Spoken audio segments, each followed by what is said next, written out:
Intelligence, if you talk about consciousness and awareness, so if you go down to the quirks, the basic elements, the fundamental elements, even the string theory is really not a scientific theory, but it's the best we've got. But we're talking about strings that are vibrating. Okay, so in the day they create, and then you get the up and the down and the glue on, and you combine, and you make the anything you want.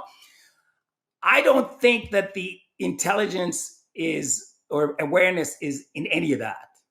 I actually think I think what the way to me it seems, and I have no reason to believe what I'm believing, but it's intuitive that consciousness is in the substrate of cosmos, for lack of a better word.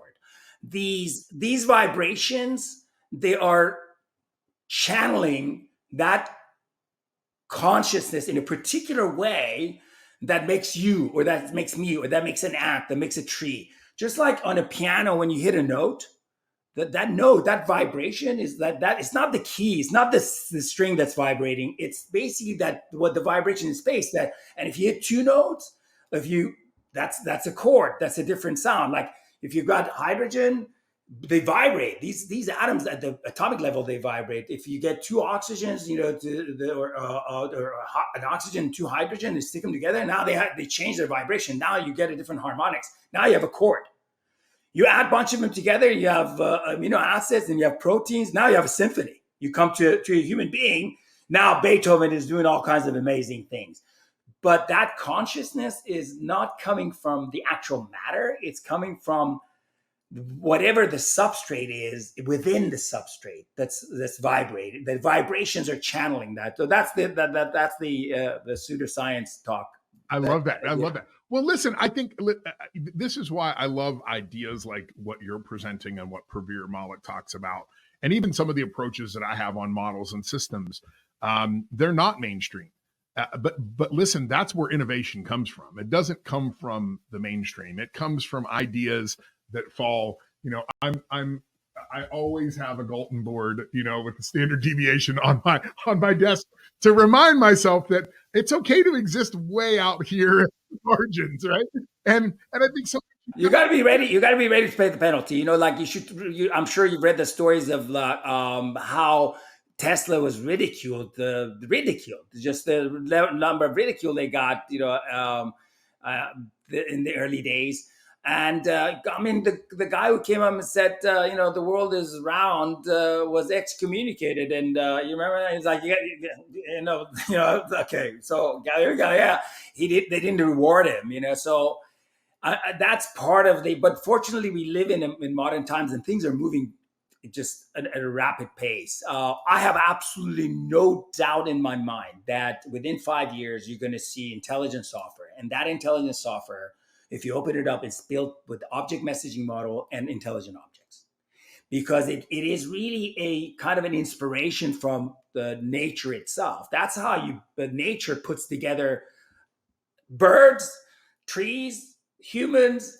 So we need to kind of, and in fact, the interesting thing is I was kind of investigating this. I didn't get to the AI. We call this AI fusion. It's beyond integration, and I actually have a different definition of what is an AI fusion and what is a deep integration. AI fusion is the next stage where the X-ray can come to your inbox, and then you say, "What do you want from me?" You just open it up and says, "Hey, look, I may be looking like cancerous," And then that in there, you can kind of within the X-ray, you can kind of call other people and refer to them, and the X-ray shows up in their inbox. And so that's how the X-ray actually carries the communication between whoever you want. But AI fusion is where the X-ray actually shows up in your inbox and says, "Look, Dr. Derrick, I took the liberty of scanning myself. It looks like I may potentially be cancerous in this area. And I've identified the specialist, Dr. Smith, who lives in South Africa.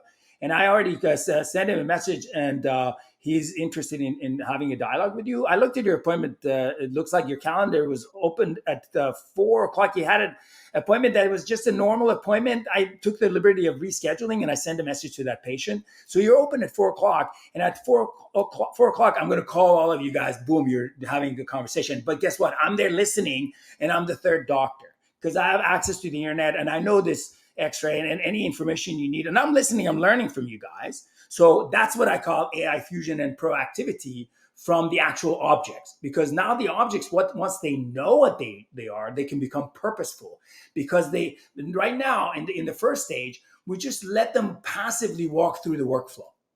So as humans, we can monitor them, we can kind of manage them. But in the next stage, what we got to do is we got to give them autonomy. We got to give them autonomy to allow them to basically do what is necessary to be done. So that's really the next stage. So that's interesting that you use that word, because one of the things that I love to talk about is I was involved in, and I'm going to talk about two things here. There was a guest that was on the show a few months ago that said, we were talking about the metaverse. And a lot of people don't know this, but I was actually involved in the metaverse back in 2015, launched the first universe in the metaverse called Hypatia. And it failed miserably. And it failed because our vision lacked three very distinct things. And Daniel Pink talks about this in one of his books. He says that for beings to truly move things forward, they have to have autonomy, mastery, and purpose. And if you take one of those three out of there, eventually whatever it is will fizzle out. It can't go to the next level. And that's what we did in our metaverse, is we focused on not having a purpose. We intentionally made it just a place to communicate with other people.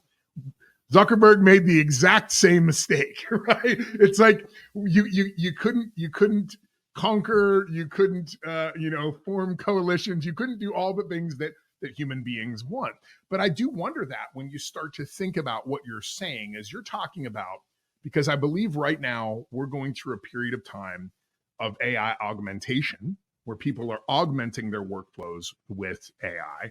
I believe that this time next year, you're going to see the era of AI integrations, where AI becomes so integrated into the systems that you can't tell the difference between the system and the AI. But I love that you just gave me the next step in the progression, and that is the fusion of AI into all of this. It becomes the substrate in a sense, right? It holds all of this together. Yeah. And as long as that substrate has autonomy, mastery, and purpose, then it has the nutrients needed to continue to grow in that direction of fusing itself into more and more aspects of us. That's a beautiful way of putting it. And I love the term nutrient, because information is its nutrient.